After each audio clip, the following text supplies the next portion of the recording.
वेद क्या बताते हैं परमात्मा के विषय में, वो कैसी लीला करता है। ये देखिएगा, ऋग्वेद 9-10 मंडल इकट्ठा ही जल्द किया हुआ है अनुवाद करके। अब प्रकाशक हैं सर्वदेशी कार्य प्रतिनिधि सभा, महर्षि दयानंद भवन, रामलीला मैदान, नई दिल्ली। अब ये एक कमाल की बात एक और देखना पुण्यात्माओं, आपके ऊपर कैसी मेहर है भगवान की। यदि वेदों का अनुवाद ये दास करता, वही करना था जो इन चंद श्लोकों में उन लोगों ने किया है जो भगवान को निराकार मानते हैं। उनकी फाइनल है ये, उनका किनका, आर्य समाज वालों का, महर्षि दयानंद और उनके चेलों का ये फाइनल फैसला है कि भगवान निराकार है, उसका कोई शरीर नहीं है, उसका कोई बॉडी नहीं है। और वेद भी उन्हीं के द्वारा अनुवादित है। ये चंद श्लोकों में परमात्मा ने उनकी दुर्बुद्धि पर पत्थर डाल दिए और एज इट इज अनुवाद करवा दिया जो वेद का होना चाहिए था।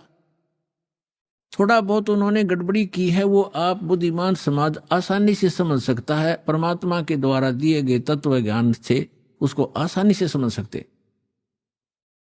तो देख, कमाल की बात है, आपके ऊपर रहम है दाता का कि उन्हीं के द्वारा अनुवादित में यह स्पष्ट है कि परमात्मा मनुष्य सदृश है, वहां से चल कर आता है और वो एक पुण्य आत्माओं को मिलता है, अच्छी आत्माओं को मिलता है। और किस लिए मिलता है? उनको उपदेश देता है, उनको तत्व ज्ञान सुनाता है। और वो क्या लीला करता है ये देखिएगा। अब ये आर्य प्रतिनिधि सभा यानी महर्षि दयानंद के चेलों द्वारा अनुवादित है, जो भगवान को निराकार मानते हैं। लेकिन वास्तव में वेदों में परमात्मा नर आकार है। नर माने मनुष्य जैसा, सशरीर है। उसका नाम कबीर है और सतलोक से चल कर आता है। वहां जहां वो रहता है निज स्थान पर, सब भुवनों प्री, सब भुवनों के ऊपर के स्थान पर तिष्ठति, वहां बैठा है भगवान। राजा के समान देखने में है, वहां से चल कर आता है। 3 प्रकार से लीला करता है। जब द्वितीय प्रकार की लीला करता है, वो एक शिशु रूप धारण करके कमल के फूल के ऊपर, जल के ऊपर विराजमान होता है, जिस कारण से वो परमात्मा नारायण कहलाता है। नारायण का अर्थ होता है जल के ऊपर आके निवास करने वाला, आकर विराजमान होने वाला। और हम विष्णु जी को नारायण मान रहे थे, ये शेषनाग के ऊपर सोया करता, इसलिए नहीं। वो परमात्मा सतलोक से आता है, प्रत्येक बार यही लीला करता है और जल के ऊपर आकर विराजमान कमल के फूल पर होता है, इसलिए नारायण कहलाता है। तो वो नारायण है। और सत्यनारायण, सत्यनारायण का अर्थ होता है अविनाशी परमात्मा। सत्य माने अविनाशी, हम सत साहेब कहते हैं उसको, अविनाशी परमात्मा। तो अविनाशी परमात्मा कबीर जी हैं, श्री ब्रह्मा, श्री विष्णु, श्री शिव जी, ये नासवान परमात्मा है, भगवान है, स्वामी है, प्रभु हैं। इनकी जन्म मृत्यु होती है। और इसका प्रमाण है श्री देवी भागवत यानी देवी महापुराण, गीता प्रेस गोरखपुर से प्रकाशित, सचित्र मोटा टाइप, 3रा स्कंद 123 पृष्ठ पर। भगवान विष्णु स्वयं कहते हैं अपनी माता से कि तुम शुद्ध स्वरूपा हो और ये सारा संसार तुम इसे उद्भासित हो रहा है। मैं ब्रह्मा और शंकर, विष्णु जी करे, आपकी कृपा से विद्यमान है। हमारा आविर्भाव माने जन्म और तिरोभाव माने मृत्यु हुआ करता है, हम अविनाशी नहीं है। और शंकर भगवान कहते हैं, हे माता, जब ब्रह्मा जी का जन्म आपसे हुआ तो क्या मैं तमोगुण लीला करने वाला शंकर आपका पुत्र नहीं हुआ? अर्थात मेरी भी आप ही जनक हैं, मैं आपका पुत्र हूं और हम केवल नियमित कार्य ही करते हैं। हम तीनों गुणों से उत्पन्न है, रजगुण ब्रह्मा, सतगुण विष्णु, तमगुण शिव जी। और हम केवल नियमित कार्य ही कर सकते हैं, जिसके भाग्य में जैसा है वैसा ही दे सकते, उसमें कोई परिवर्तन नहीं कर सकते। श्री देवी महापुराण ने चंद श्लोकों में इन भगवानों की पूर्ण लीला तकरीबन सती थी, क्लियर कर दी, स्पष्ट कर दिया, सारे कंसेप्ट क्लियर कर दिए। ये नासवान है, दुर्गा जी इनकी माता है, रजगुण ब्रह्मा, सतगुण विष्णु, तमगुण शिव जी यही हैं और प्रकृति दुर्गा को कहते हैं। और ये केवल नियमित कार्य ही कर सकते। तो जो नारायण है वो परमात्मा है, वास्तव में कबीर साहब है जो ऐसी लीला करता है। अब वेदों में दिखाते हैं आपको कि जब वो परमात्मा आता है शिशु रूप धारण करके उसमें उनके परवरिश की लीला कुंवारी गायों के द्वारा होती है। ये देखो, अब हम वेद पढ़ रहे हैं, आपको दिखा रहे हैं, ये वेद हैं। अभी आपको दिखाया था, अब और देख फिर पुनः दिखाते हैं। ये कहां से प्रकाशित है? सर्वदेशी कार्य प्रतिनिधि सभा, महर्षि दानंद भवन, रामलीला मैदान, नई दिल्ली से। और ये इसके अनुवादक और ये मुद्रक Prince Offset Printers 1510 Pataudi house, Triyaganj, New Delhi से। और अब हम आपको ऋग्वेद मंडल नंबर 9 का और सूक्त नंबर 1 दिखाते हैं। ये देखिएगा, ऋग्वेद भाष्यम अथ नवम मंडल, 9वां मंडल प्रारंभ होता है। इसका ये प्रथम मंत्र है। इसमें क्या लिखा है कि हे सोम स्वभाव परमात्मन, यानी परमात्मा की महिमा चल रही है। सोम माने परमात्मा, सोम, ये भी ध्यान रखना, अभी आगे चल के आपको ये हेल्प करेगा इस ज्ञान को समझने में। ये 1 नंबर मंत्र, मंडल नंबर 9 सूक्त नंबर 1 का अब मंत्र नंबर हम दूसरा पढ़ रहे। इसमें है हे परमात्मन आप, है ना, परमात्मा की महिमा चल रही है, ये ध्यान रखना। अब तीसरे मंत्र में हे परमात्मन, चौथे मंत्र में हे परमात्मन आप, है ना, महिमा भगवान की। और 5वें मंत्र में हे परमात्मन आप, यानी परमात्मा की महिमा चल रही है। अब छठे मंत्र में मंडल नंबर 9 सूक्त 1 मंत्र 6, हे परमात्मन, है परमात्मा की महिमा। और अब यहां 7वें और 8वें में इनका याद आ गया महर्षि के चेल्या के कि अब यदि हम यहाँ परमात्मा लिख देंगे, आगे परमात्मा की महिमा है कि वो बालक रूप धारण करके आता है, 3 प्रकार के शरीर धारण करता है, तो जनता के समझ में ना आ जावे कि भगवान नर आकार है। तो यहां इन्होंने परमात्मा ना लिख के पुरुष लिख दिया। ये देखिएगा, ऋग्वेद मंडल नंबर 9 सूक्त 1 और मंत्र नंबर 7, इसमें 6 तक तो उस हे परमात्मा लिखते आ रहे हैं, 6 तक तो। अब 7वें में इनकी बुद्धि फिर थोड़ी सी उकस गई, यहां लिख दिया तम उस पुरुष को, उस पुरुष लिख दिया, भगवान नहीं लिखा। अच्छा, यहां तीसरा फिर उस पुरुष को। अब ये पुरुष और कंसेप्ट क्लियर करना पड़ेगा, पुरुष माने परमात्मा होता है।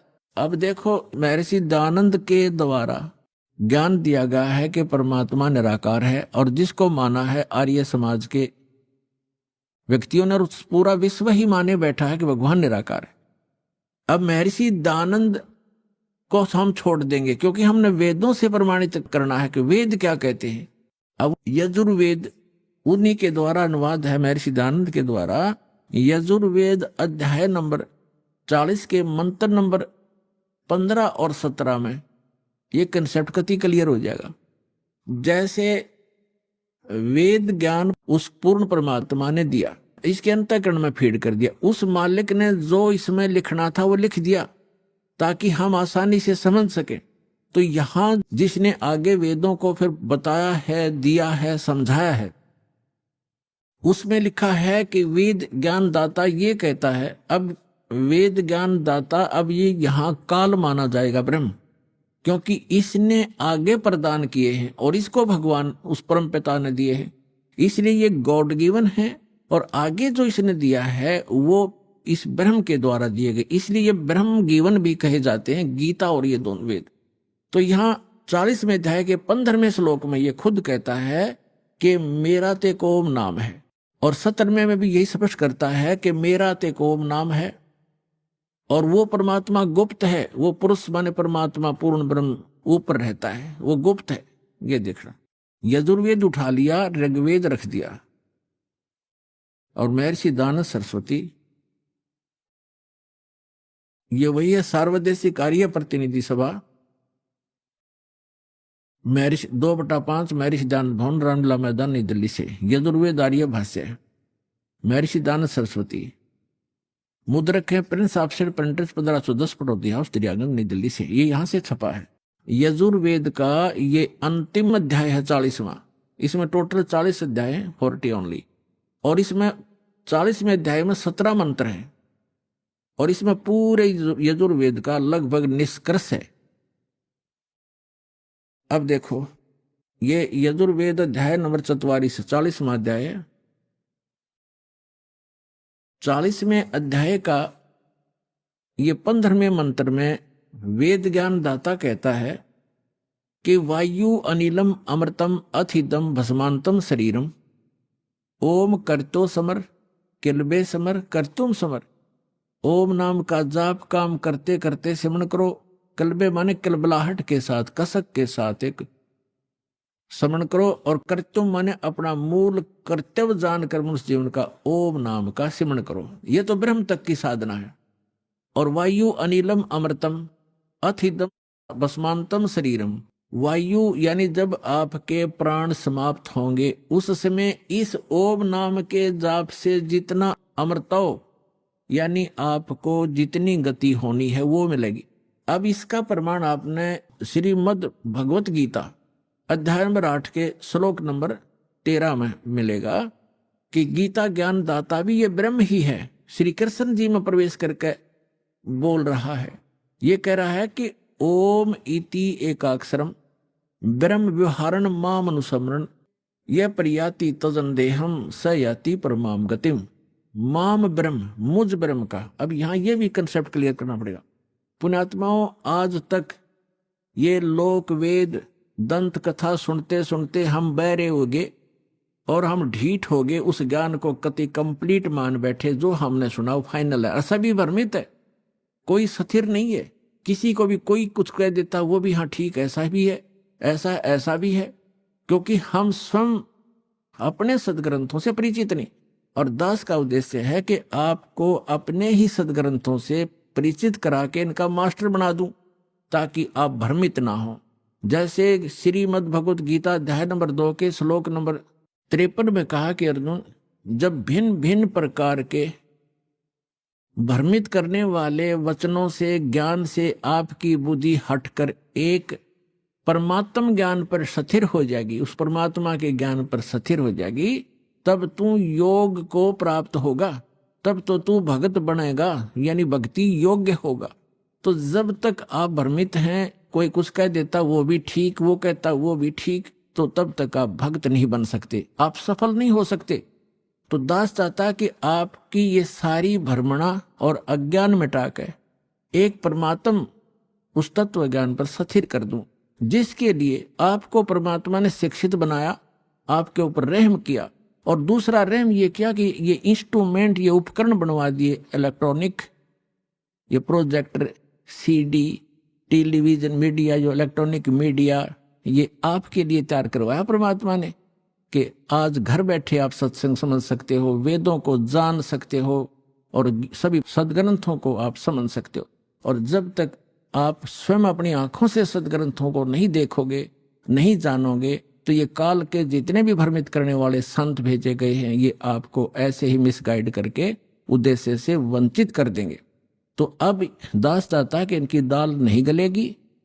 आप शिक्षित हैं, बेटा बेटी भाई बहन सब शिक्षित हैं और सदग्रंथ हमारे पास है।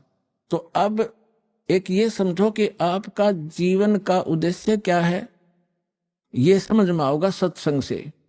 जीवन, मनुष्य जीवन का उद्देश्य केवल मोक्ष कराना है, या कोठी बनाना, बंगले बनाना, कार खरीद कर रख देना, ये नहीं है। ये तो एडिशनल है, बाई प्रोडक्ट है भक्ति का, जो दास आपको भक्ति देगा परमात्मा की दी हुई। इस साधना से आप जो सुख वैसे सारा जीवन खोजने में लगे रहते हो, प्राप्त करने में, वो नहीं मिलते। तो इस भक्ति का वो बाई प्रोडक्ट है, वो तो आपको वैसे ही मिलेंगे। जैसे किसान गेहूं बीजता है, उसका उद्देश्य भूस बनाना नहीं होता, उसका उद्देश्य कनक लेना होता ताकि जीवन रक्षा हो। और भूस तो अपने आप बन जाता है, भूस तो अपने आप बनता हो, तो बनेगा ही बनेगा। तो दास जो आपको शास्त्र अनुकूल साधना बता रहा है, उससे संसारिक सुख तो अपने आप होंगे ही होंगे, आप मांगो चाहे मत मांगो। ये तो एक ऐसा साधन ऐसा है। तो इसलिए आप जी को सब सदग्रंथों से परिचित कराना अनिवार्य है। अब ये जो यजुर्वेद अध्याय नंबर 40 के मंत्र नंबर 15 और 17 को समझने के लिए ये श्रीमद् भगवत गीता आपका घना सहयोग देगी, क्योंकि श्रीमद् भगवत गीता चारों वेदों का सारांश है और सिंपल लैंग्वेज में है, वेदों से भी सिंपल लैंग्वेज में है ये। तो इससे हम देखेंगे, देखिएगा, ये श्रीमद् भगवत गीता गीता प्रेस गोरखपुर से प्रकाशित, इस जयदयाल गोविंद का इसके अनुवादक है, गीता प्रेस गोरखपुर से ये प्रकाशित है। अब आपको दिखाते हैं 8वें अध्याय का 13वां श्लोक, ये देखिएगा। और श्रीमद् भगवत गीता अध्याय नंबर 8 और श्लोक नंबर ये 13 है। हम संस्कृत पढ़ेंगे, हम पढ़े हैं, शिक्षित हैं, हम पढ़े लिखे हैं। ओम इति एकाक्षरम ब्रह्म व्यवहारण माम अनुसमरण ये प्रियाति तदंदेहम स याति परमाम गतिम। 13वां, इसका अर्थ है कि माम ब्रह्म, जो गीता ज्ञान दाता श्री कृष्ण में बोल रहे हैं, माम ब्रह्म, मुझ ब्रह्म का, ओम इति एकाक्षर, ये ओम एक अक्षर है, नथिंग एल्स। और व्यवहारण अनुसमरण, उच्चारण करके सिमरण करता हुआ, ये प्रियाति तदंदेहम, यानी शरीर छोड़कर जाते समय, भस्मांतम शरीरम। वेद में यजुर्वेद अध्याय नंबर 40 के मंत्र नंबर 15 में भस्मांतम शरीर लिखा है, और इसमें लिखा है ये प्रियाति तजंदेहम स याति परमाम गतिम। ओम से मिलने वाली जो परम गति है वो इस तरह प्राप्त होगी, मुझ ब्रह्म का, माम ब्रह्म, मुझ ब्रह्म का, ओम इति एक अक्षरम, ये ओम एक अक्षर है, सुमन करता हुआ, उच्चारण करके सुमन करता हुआ, ये प्रियाति तजंदेहम, जो शरीर छोड़कर जाता, स याति परमाम गतिम, वो परम गति को प्राप्त होता। ओम से मिलने वाली परम गति, ओम से मिलने वाली कौन सी परम गति है? ब्रह्मलोक प्राप्त होता है, क्योंकि ये ब्रह्म का सिमरन है, मंत्र है। और 8वें अध्याय के 16वें श्लोक में गीता जी में लिखा कि ब्रह्मलोक में गए हुए प्राणी भी पुनर्जन्म मृत्यु में आते हैं, वो भी पूर्ण मोक्ष प्राप्त नहीं करते। लेकिन ये कंसेप्ट जो आज इतना ही क्लियर करना था कि ये ओम मंत्र ये ब्रह्म का है। 8वें अध्याय के 1 में अर्जुन ने प्रश्न किया कि आपने जो 7वें अध्याय के 29वें श्लोक में जिस तत्ब्रह्म की जानकारी दी है, वो तत्ब्रह्म कौन है कि जिसको जानकर प्राणी केवल जरा और मरण से, यानी बुढ़ापे के दुख और मृत्यु से छूटने का ही प्रयत्न करते हैं। तो वो किम तत्ब्रह्म, जिसको जानने के बाद प्राणी यहाँ की किसी वस्तु की इच्छा नहीं करता। गीता ज्ञानदाता ने 8वें अध्याय के 3रे श्लोक में कहा कि वो परम अक्षर ब्रह्म है, वो तो परम अक्षर ब्रह्म है, यानी गीता ज्ञानदाता से अन्य, वो सुप्रीम पावर है।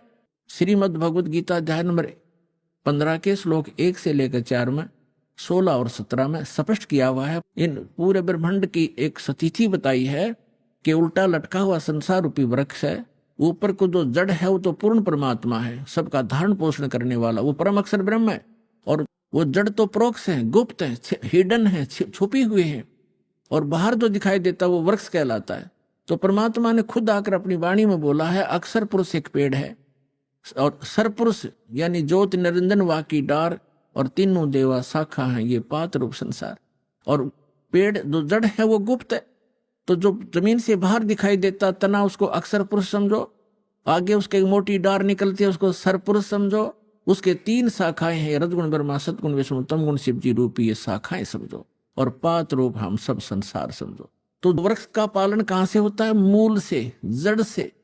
तो श्रीमद् भगवत गीता अध्याय नंबर 15 के श्लोक 1 से लेकर 4 में और 16 और 17 मंत्र में यह स्पष्ट किया गया है कि तत्वदर्शी संत की पहचान भी बताई है कि तत्वदर्शी संत वो होगा जो इस उल्टे लटके हुए संसार रूपी वृक्ष के सभी विभागों को भिन्न भिन्न बता देगा। तो दास पर दया, ये पहले तो परमात्मा आए थे, तत्वदर्शी संत की भूमिका भी वही करके जाते हैं, इसलिए वो एक प्रसिद्ध कवि भी कहलाते हैं, लोकोक्तियों के माध्यम से, कविताओं के माध्यम से ज्ञान सुनाते हैं। तो उन्होंने 600 वर्ष पहले बताया था अक्षर पुरुष एक पेड़ है, और सरपुरुष वाकी डार, और तीनों देवा शाखा हैं, ये पात रूप संसार। अब वो जड़ कौन बताओगा? जड़ तो उन्होंने गुप्त छोड़ दी, इस दास को भेजा कि वो जड़ कौन है? वो कबीर साहब है, वो परम अक्षर ब्रह्म है, वो मूल। तो 15वें अध्याय के गीता जी के 1 से 4 का अर्थ है, गीता ज्ञानदाता कहता है कि अर्जुन, तत्वदर्शी संत की यह पहचान होगी कि उस संसार रूपी वृक्ष के सभी पार्ट्स को, सभी विभागों को, तना, डार, पत्ते, जड़ कौन है, तो जो बताता है सवेदवित, वो तत्वदर्शी संत है। उसके पश्चात तत्वदर्शी संत की प्राप्ति के पश्चात परमेश्वर के उस परम पद की खोज करनी चाहिए जहां जाने के बाद साधक लौटकर कभी संसार में नहीं आते। और जिस परमेश्वर ने सारे ब्रह्मांडों की रचना की, और केवल उसकी भक्ति करना, मेरी भी नहीं करना, यदि पूर्ण मोक्ष चाहता है, जहां जाने के बाद फिर लौट कर नहीं आते, वहां जाना चाहता है, और फिर 15वें अध्याय के 16 और 17 बताया है कि 3 पुरुष हैं, सरपुरुष और अक्षर पुरुष। सरपुरुष तो ये ज्योति निरंजन काल है, अक्षर पुरुष उसका तना समझो जो 7 संग ब्रह्मांड का स्वामी है, और सरपुरुष केवल 21 ब्रह्मांड का स्वामी है, और उसके 3 शाखा हैं जो वृक्ष के, वो रजगुण ब्रह्मा, सदगुण विष्णु, तम गुण शिव जी रूपी समझो। और फिर बताया है 15वें अध्याय के 17वें श्लोक में कि उत्तम पुरुष है तू अन्य परमात्मा इति उदाहरते। उत्तम पुरुष तो कोई और है, जिसको भगवान कहते हैं, परमात्मा कहते हैं, वही तीनों लोकों में प्रवेश करके सबका धारण पोषण करता है। अवय ईश्वर है, वो अविनाशी परमेश्वर है, सबका धारण पोषण वही करता है। जैसे मूल से, जड़ से पूरे पेड़ की, वृक्ष की पोषण होता है, परवरिश होती है। तो यहां ये स्पष्ट किया। और कई आपको भ्रमित कर देंगे कि गीता अध्याय नंबर 15 के श्लोक नंबर 18 में गीता ज्ञानदाता कहता है कि मैं लोक वेद में पुरुषोत्तम प्रसिद्ध हूं। तो पुण्यात्माओं, वहां ये क्या कहता है कि मेरे अंतर्गत जितने भी प्राणी हैं 21 ब्रह्मांड में, इनसे मैं श्रेष्ठ हूं, इनसे मजबूत हूं, इनसे बलवान हूं, ताकतवर हूं, बुद्धिमान हूं। इसलिए लोक वेद में इस दंत कथा के आधार से मैं पुरुषोत्तम प्रसिद्ध हूं। आई एम नॉट पुरुषोत्तम, क्योंकि उसने तो 15वें अध्याय के 17वें श्लोक में स्पष्ट कर दिया कि पुरुषोत्तम तो कोई और है, उत्तम पुरुष है तू अन्य परमात्मा इति उदाहरते। कहने का भाव ये है कि एक तो 2 परमात्मा से दोगे। गीता अध्याय नंबर 18 के श्लोक नंबर 62 में और 66 में गीता ज्ञानदाता स्वयं कहता है कि अर्जुन, तू सर्वभाव से उस परमेश्वर की शरण में जा, उस परमेश्वर की कृपा से ही तू परम शांति को और सनातन परम धाम को प्राप्त होगा। यानी परम शांति चाहिए और शाश्वत स्थान जहां जाने के बाद फिर लौटकर कभी संसार में नहीं आते, वो चाहिए। तो उस परमेश्वर की शरण में जा, यानी गीता ज्ञानदाता से अन्य है। और फिर उसके विषय में बताया कि चौथे अध्याय के 32 और 34 मंत्र में स्पष्ट किया है कि वो परमात्मा अपने मुख कमल से आके ज्ञान देता है, वो तत्व ज्ञान है। उसके मुख कमल से बोलेगी वाणी में, सच्चिदानंद घन ब्रह्म की वाणी में वो यज्ञों की जानकारी यानी धार्मिक अनुष्ठानों की जानकारी विस्तार से कही गई है। वो तत्व ज्ञान है। उस तत्व ज्ञान को तो तत्वदर्शी संतों से पूछ, मैं नहीं जानता। यदि जानता होता गीता ज्ञानदाता तो एक अध्याय और बना देता। इसलिए उसने कह दिया है कि तत्वदर्शी संतों से पूछो। फिर बताया है कि तत्वदर्शी संत की प्राप्ति के उपरांत 15वें अध्याय के 4थे श्लोक में परमेश्वर के उस परम पद की खोज करनी चाहिए जहां जाने के बाद साधक फिर लौटकर संसार में कभी नहीं आते। फिर 17वें अध्याय के 23वें श्लोक में उस परमेश्वर को पाने की, शाश्वत स्थान को पाने की, उस परम धाम को पाने की विधि बताई है। ओम तत्सत इति निर्देश ब्रह्मण त्रिविध समर्थ है। उस सच्चिदानंद घन ब्रह्म के पाने का इस 3 मंत्र के जाप का निर्देश है, फाइनल फैसला है, नथिंग एल्स। तो गीता ज्ञानदाता ने अपना नाम तो ओम स्पष्ट कर ही दिया। तत् और सत ये सांकेतिक हैं, ये तत्वदर्शी संत के लिए छोड़ दिए। तो वो तत्वदर्शी संत ये रामपाल दास सतलोक आश्रम बरवाला जिला हिसार में है। इसके पास वो कंप्लीट कोर्स है।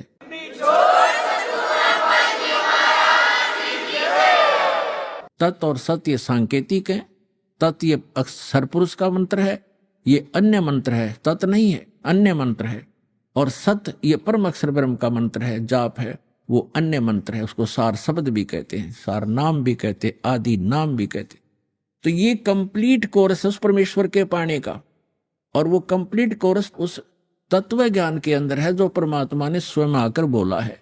उसमें कंप्लीट ज्ञान है, कंप्लीट कोर्स है। प्रथम मंत्र सतनाम, फिर सार नाम, इससे मोक्ष होगा। वो साधना इन वेदों में नहीं है। वेदों में परमात्मा की महिमा है। परमात्मा कबीर जी ने 600 वर्ष पहले अपनी अमृतवाणी में तत्व ज्ञान में कहा था कि वेद मेरा भेद है, मैं ना मिलूं वेदन के माही, और जौन वेद से मैं मिलूं। ये वेद जानते नहीं, ये चारों वेद मेरी महिमा का गुणगान करते, लेकिन इन वेदों में वर्णित विधि से मेरी प्राप्ति नहीं हो सकती। और जिस ज्ञान से, जिस वेद से, उस तत्व वेद से मैं मिलूं, वो ज्ञान इन वेदों में नहीं। ये वेद जानते नहीं। वेद मेरा भेद है, मैं ना मिलूं वेदन के माही, और जौन वेद से मैं मिलूं। ये वेद जानते नहीं, उसको बताने के लिए स्वयं परमात्मा थे। तो हमारा जो प्रसंग चल रहा है, हमने पुरुष को सिद्ध करना, पुरुष माने परमात्मा। ये देखिएगा, श्रीमद् भगवत गीता रख दी, यजुर्वेद उठा लिया, और ये महर्षि दयानंद सरस्वती द्वारा ही अनुवादित है। ये यहां से प्रकाशित है, ये वही वाला है जो हम पढ़ रहे थे अभी थोड़ी देर पहले, ये वही वाला है। हम 44वां अध्याय पढ़ रहे हैं, 40वां अध्याय यजुर्वेद का। 15वें श्लोक में हमने पढ़ा है, ओम करतो समर कलवे समर करतो समर। ये तो पढ़ लिया कि ओम नाम का जाप काम करते करते श्रवण करो, विशेष कसक के साथ श्रवण करो, मनुष्य जीवन का प्रथम करतो जानकर श्रवण करो। वायु अनिलम अमृतम अथ ईदम भस्मांतम शरीरम। शरीर भस्म होने पर, नष्ट होने पर, छोड़ने के समय, जब आपकी जो वायु है, प्राण, आपके जो जीव है, उसमें इतना अमृतव हो जाएगा कि वो जो ओम से होता है। अब हम यहां आते हैं 44वां अध्याय 40 में जाएगा 17वें श्लोक में, ये 17वां मंत्र है। इसमें लिखा है, हे मनुष्यों, जैसे ज्योत स्वरूप रक्षक मुझसे, गीता वेद ज्ञान दाता कहता है, मुझसे अविनाशी यथार्थ कारण के आच्छादित मुख के तुल्य उत्तम अंग का प्रकाश किया जाता है, या किया जाता है आना चाहिए। और वह प्राण व सूर्य लोक में पुरुष है। ये पुरुष शब्द है संस्कृत में, पुरुष माने पूर्ण परमात्मा। हमने पुरुष सिद्ध करना था यहां से, पुरुष माने पूर्ण परमात्मा। एक तो ये खुद कहता है कि मैं ज्ञान दे रहा हूं, हे मनुष्य, क्योंकि ज्योत स्वरूपी रक्षक मुझसे, ये ज्योत स्वरूपित है काल, मुझसे जो अविनाशी यथार्थ कारण के आच्छादित मुख के तुल्य उत्तम अंग का प्रकाश किया जाता है, यानी ज्ञान दिया जा रहा है। जो वह वेद ज्ञान दाता कह रहा है कि जो वह प्राण व सूर्य मंडल में पूर्ण परमात्मा है, वह तो प्रोक्ष है, वह तो प्रोक्ष है। यहां है लिखना था अहम, यू कहता अहम, यह है असो सो असो अहम। ओम खम ब्रह्म, खम माने ब्रह्मलोक, दिव्य आकाश रूप, ब्रह्मलोक रूपी दिव्य आकाश में ब्रह्म रहता है, और ये मेरा ओम नाम है। अहम, अहम माने मैं आकाश के तुल्य व्यापक ब्रह्म, ब्रह्म ना लिखा, मैं ब्रह्म हूं और मेरा ओम नाम, मैं उसका ओम सबका रक्षक जो मैं उसका ऐसा नाम जानो। ऐसा कि ओम लिखना था, मेरा ये ओम नाम जानो। ये आधाड़ंगा डाया इसने, तो इसे सिद्ध हो गया कि वेद ज्ञान दाता कह रहा है कि मेरा तो ओम नाम है। वो परमात्मा, पुरुष माने पूर्ण परमात्मा तो गुप्त है, वो अन्य है, वो प्रोक्ष है। तो यहां अब हम आते हैं ऋग्वेद मंडल नंबर 9 और सूक्त नंबर 1 के मंत्र नंबर 8 और 9 को स्पष्ट करेंगे। पहले तो हमने पुरुष का अर्थ इन्हीं के इन इंजीनियरों से लेना पड़ेगा, क्योंकि नहीं तो ये बहका देंगे आपको। पुरुष माने आदमी हो से, क्योंकि परमात्मा भी मनुष्य जैसा है, इसलिए प्रथम पुरुष वही है, सेकंड हम पुरुष हैं, मनुष्य। तो वहां प्रथम पुरुष, क्योंकि जैसे पवित्र बाइबल में लिखा है कि परमात्मा ने मनुष्य को अपने जैसा बनाया, तो वो भी पुरुष है, वो परमात्मा है। हम भी पुरुष है, हम नासवान हैं, हम डुप्लीकेट हैं, उसकी शकल है, उसी के आकार मिलते जुलते मनुष्य। तो ऐसे ही जिनको भगवान मिले हैं, उन्होंने कहा गरीबदास साहिब जी ने अपनी अमृतवाणी में कि हमरे ही उनियार हैं, हमारा सृजनहार, हमारी ही शकल का हमारा भगवान, हमारा बनाने वाला वो परम पिता। तो यहाँ पुरुष जो है इस भगवान परमात्मा की तरफ संकेत है। इन्होंने भले ही गोलमोल करना चाहा, यहाँ पुरुष लिखना शुरू कर दिया, परमात्मा लिखना बंद कर दिया, हमें मूर्ख बनाने के लिए। ये जनता के नासक थे, इनको संस्कृत अवश्य आती थी, अध्यात्म ज्ञान था नहीं। ये काल के भेजे हुए दूत थे, चाहे तो महर्षि दयानंद हो, चाहे इसके चेले जितने भी जो अनुवाद कर रहे हैं इसका वेदों का, ये स्वयं भ्रमित हैं और समाज को यथार्थ ज्ञान नहीं दे सके। और चाहे आज तक के जितने ऋषि महर्षि हुए हैं, उनको यथार्थ ज्ञान नहीं था। केवल परमात्मा ने जिन महापुरुषों को अपना परिचय दिया, अपना साक्षात्कार करवाया, सचखंड लेकर गए, वापस छोड़ा, उन महापुरुषों को छोड़कर और किसी के पास अध्यात्म ज्ञान नहीं था। अब वो ज्ञान इस दास को दिया उस परम पिता ने, इसका लाभ उठाओ।